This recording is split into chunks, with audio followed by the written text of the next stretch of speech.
If you're interested in walking the path of the satisfied woman, which I am hoping that you are, one of the most important factors is to identify for yourself the 4 keys of satisfaction.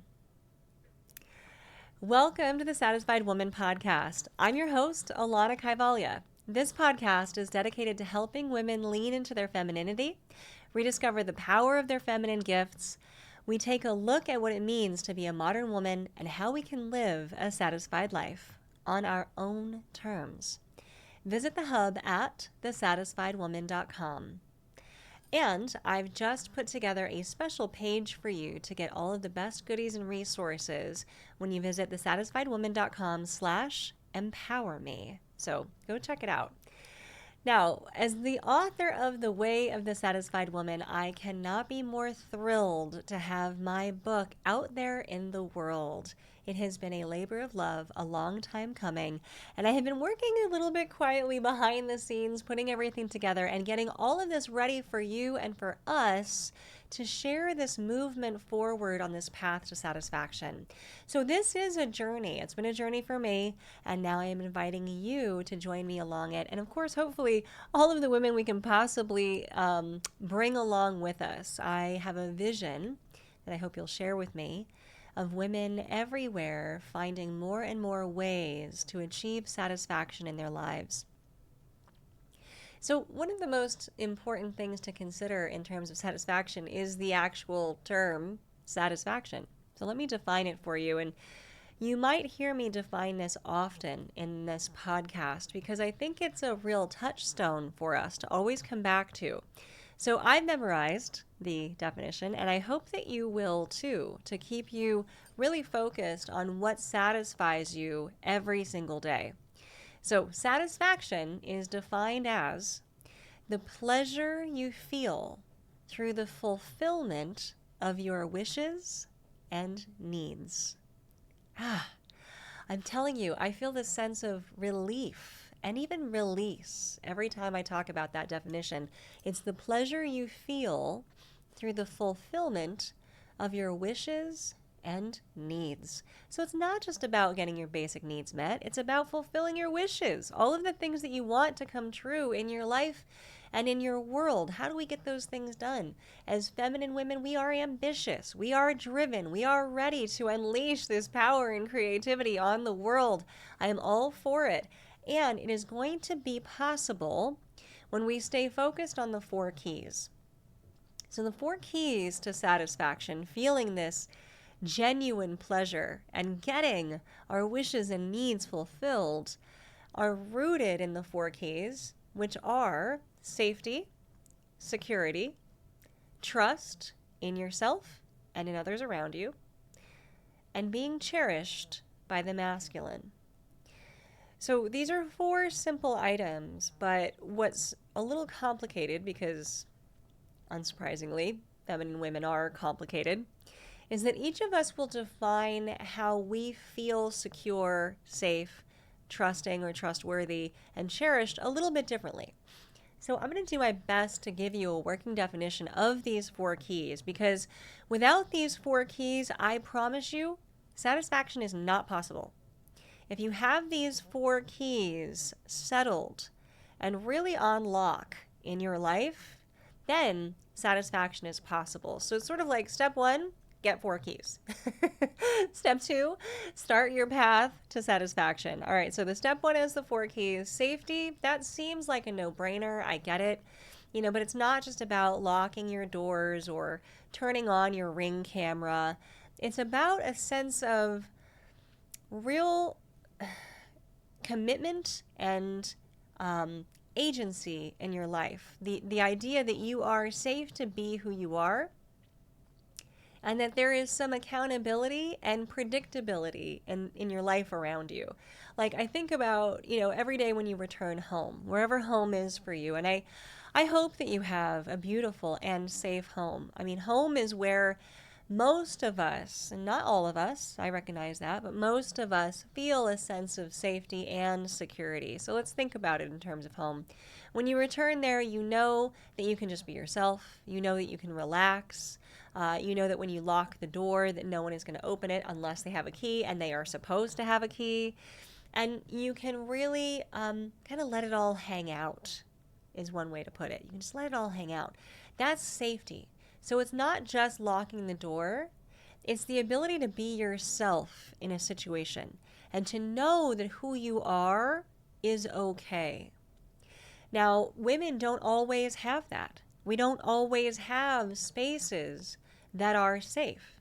And so we'll have to adjust in spaces that are unsafe, either to protect ourselves or have protection around us, or to just stop being in those spaces. Sometimes we will have the luxury of no longer attending a space that is unsafe or a relationship that is unsafe, and sometimes we won't. And if we don't have the luxury to omit those spaces, places, or people who are unsafe, then we're going to have to make adjustments. We're going to have to include some sort of protection.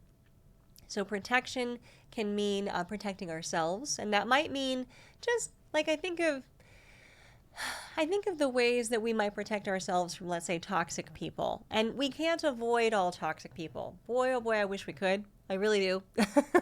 But it is life, and sometimes we must interact with people who just put us on edge, make us feel unsafe, give us the heebie-jeebies, don't feel comfortable. Again, I wish we didn't, but life is life. And so when we have to be around people who are in some way toxic or unsafe for us, a protection mechanism might be that we really only share just basic details, or we stay really on the surface of conversations. We don't really go deep with these people. We don't give them any ammunition to come back at us with. We just stay really, let's say, platonic and light in some ways. That is one coping mechanism for an unsafe relationship or unsafe people or place or situation. Some sort of protection. So safety is kind of, the antidote of it is protection. If we feel unsafe, we need to enlist protection. Protection can also come from outside. In the land of femininity, and if we were to really stay locked into that concept as a feminine woman, safety is what we need, and protection will come from the masculine. Now, that can be our own masculine, stepping up in that way and kind of arming ourselves with a masculine mask, which I don't recommend donning for long periods of time, but occasionally it is required and necessary. We can also bring it in from the outside and list our favorite masculine partners or people around us to offer some protection. The masculine thrives on protection. That is one of the foremost qualities of the masculine, is protection. So when we need safety, let's get ourselves some protection, and let's really cultivate and curate the safe places, spaces, and people that allow us to truly just be ourselves, let it all hang out, no holds barred. The fullness of us is acceptable, and that is what safety feels like. Security is very similar. Security comes with a knowing that we are okay, but it's also that we always have what we need. Security is always having what we need. So, yeah, security is often equated to money or finances. As long as we have enough money in the bank, we have that level of security. A good retirement plan offers security. Being in the kind of gated community, let's say, which is probably going to be a bigger financial investment, offers security. Security is a level of commitment, again, and predictability that what you need will always be there for you. So having what you need is security. Having the cupboards full of the food that you need is a sense of security. Having the clothes in your closet that you need is a sense of security. Having the things around you be protected and always provided for is security. The counter to that security is being provided for, or having what you need provided for you. Now, of course, we can provide that for ourselves, but again, if we're going to be situated fully in the feminine as much as possible, leaning into that, the feminine domain is that receivership. We are receiving the things that we need to feel secure, the things that we need to feel like we have what we need, everything is A-okay. And the masculine is what provides it. And just as much as protection is like the foremost quality of the masculine, Providership is the second foremost quality of the masculine. The masculine really digs and thrives in protection and providership. Now, again, we also have masculine within us as feminine women. So in the absence of good masculine partners around us, friends, lovers, family members, whoever those may be, in the absence of that coming from the outside, we may need to step that up for ourselves on the inside and find ways to provide security for ourselves, to provide what it is that we feel we need to live a full and abundant life. The feminine thrives on fullness. It thrives on abundance. One of the key phrases of the feminine is more. The feminine always wants more. I don't know about you, but I am never done. I am never full. I am never satisfied in terms of course I am. I mean, I wrote the book, Satisfied Woman, but satisfied in terms of like, it's never over. You know, there's always going to be more layers, more levels, more to lean into, more to invite, more to explore. The feminine is very curious in that way. So having the safety and security of having what you need and the places and spaces and people is what's going to allow you to flourish. And that safety and security is where you can organize yourself to get your needs and wishes fulfilled, to feel that sense of satisfaction. In the absence of safety and security for the feminine, what happens really is dysregulation of the nervous system. So anytime there is dysregulation of the nervous system, we are thrown off balance. We are no longer thinking with our prefrontal cortex. We are not in our full empowerment. We don't have our full agency online. We are in detriment. And in detriment, we can't even focus on satisfaction. We will then be just scrambling to try and figure out safety and security. Nothing will be created, right? It's very difficult to be in a creative mindset when we're scrambling for safety and security. It's going to be very difficult to regulate our emotions, and our emotions are so important for us as feminine women. They're our guidepost for how life is. And it will be very difficult to get through the noise of the panic of not having enough safety and security to really feel and access our intuition. Okay, this is why these 4 keys are so important, right? For us to really be in our fullness and femininity, safety and security are at the basis. What you feel provides safety and security for you is going to be different and individual. And the counterpart, if you're lacking in those, is going to be some sort of masculine component where we have protectorship and providership from the masculine, either from inside or from outside. Okay? So those are the first 2. Those are basic needs. Now, the next one is trust. Trust is not just trusting yourself, but it's also trusting the world around you. So trusting in ourselves, that is our own work, and it's often done as shadow work. So therapy, let's be honest, therapy. Therapy is important and critical, I think, for everyone. I hope that everyone has an opportunity to embark on a therapeutic practice in some way, in a way that works for you.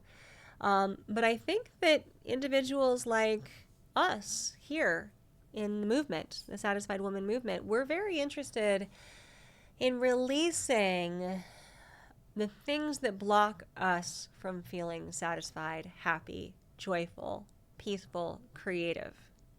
We want to shed the old paradigm. We have all been raised in a very patriarchal culture that doesn't always have our best interests at heart. That is going to cause some sort of trauma. It just is. Any woman growing up in this culture, whether it's a micro trauma or a macro trauma, whether it's a singular trauma or a repeated trauma, is going to have some messaging that's already built on the inside of her that says that trusting your femininity could be unsafe. It could be harmful. We have a culture that values logic and reason over emotions and intuition. And I know too many women who downplay, second guess, or squash altogether their emotions and intuition in favor of what they think is better, which is logic and reason. It is not better. It is just different. It is just yet another tool that we have in the decision-making and living process. But for the feminine, we flourish when we connect to our emotions and intuition. When we don't have that, we don't trust ourselves. Now, you'll never guess what we need in order to bring forward our emotions and intuition. Yep, you got it. We need to have a sense of safety and security. We need to know that those emotions and intuition are going to be honored by ourselves and then by extension, the people around us. So trusting ourselves first is an inside job. It's internal work. To do that, therapy and shadow work practices can be very helpful.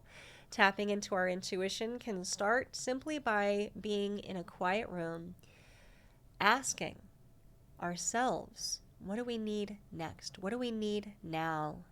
And tuning in to that still small voice inside. It can start as easily as that, but it will be very difficult here if we don't have safety and security present, and if we don't have a level of established trust with ourselves to begin with.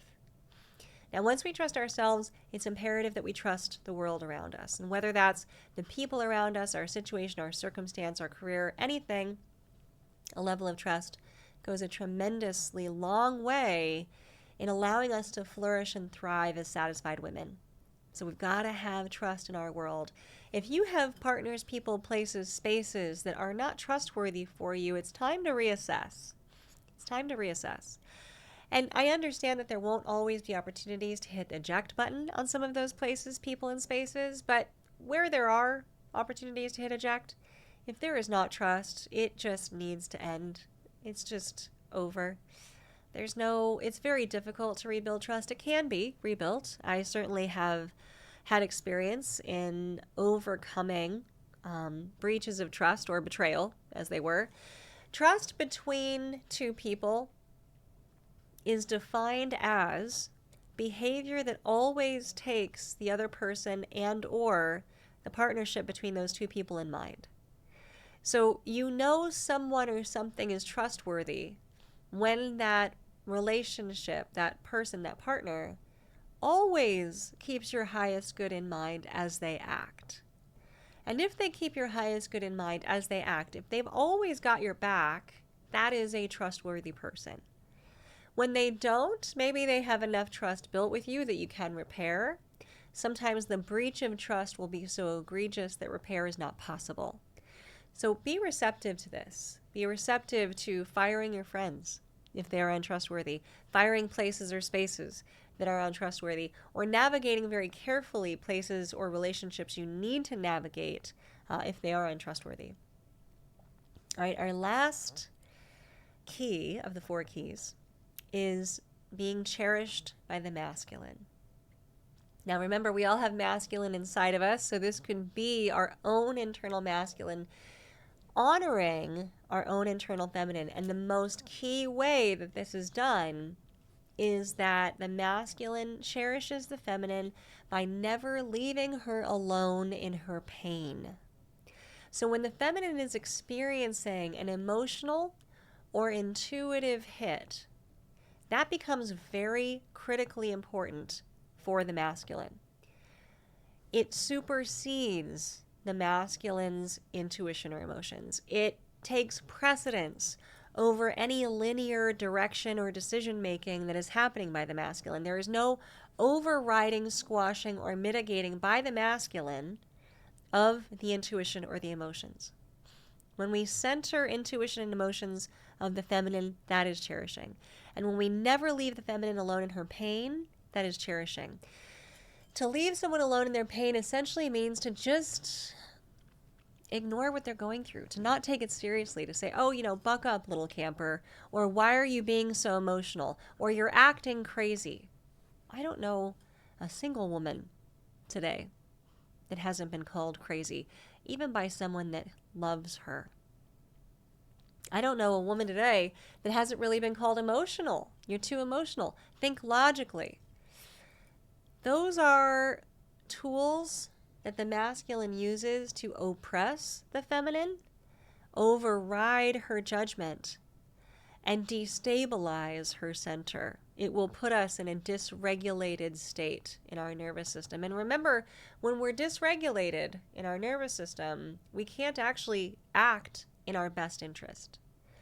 So being cherished by the masculine, either by our own internal masculine or the masculine around us, is how we can stay honoring our emotions and our intuition, which are so critically important for the feminine. Now, you'll notice with these 4 keys and in this podcast, I talk a lot about the dynamics between masculine and feminine. And the reality is that the masculine is present. It's present. Relationships are present. They are real every single day. None of us lives in a vacuum. Look, I would love if we could just do all of this all by ourselves, but we can't, and I don't recommend it. We need partnership. As feminine women, we need collaboration. We need community. We need communication. We need others around us truly to thrive. And so it is going to be up to us to some extent, until this movement gets bigger and other people get on board, to heavily curate our life so that these 4 keys are present. To find the masculine that cherishes us and to brush up our own internal masculine so we cherish our feminine. To establish methods of trust in ourselves, but to make sure we're surrounded by trustworthy places, spaces, and people. To ensure our own safety and security, meaning we have everything that we need to thrive and that we can always be ourselves, that we are protected and provided for in the best way possible. When those 4 keys are there, that is when the path to satisfaction begins. That is when we have what we need in order to really start working on those wishes and needs and getting them fulfilled. We are unstoppable when we have the 4 keys. We are untamable, even more fun, when we have the 4 keys. Getting our wishes and needs fulfilled is also of benefit to all of those around us. When we thrive, ladies, everyone around us thrives. That's the magic of femininity, is it doesn't leave anyone behind. So from my heart to yours, from my soul to yours, I wish you these 4 keys in earnest. And I wish you a very safe, secure, trustworthy, and cherished journey on your pathway to satisfaction. Let me know how else I might be of service to you and what else I can do to support you in this movement. And it is a movement. And it starts by you joining me at thesatisfiedwoman.com/empowerme. That is the special page I've created for you, all my podcast listeners, where you can find all the goodies that you need to start with me on this movement. They're free. They're there. Why not? And if you haven't yet read my book, make sure you do so, The Way of the Satisfied Woman.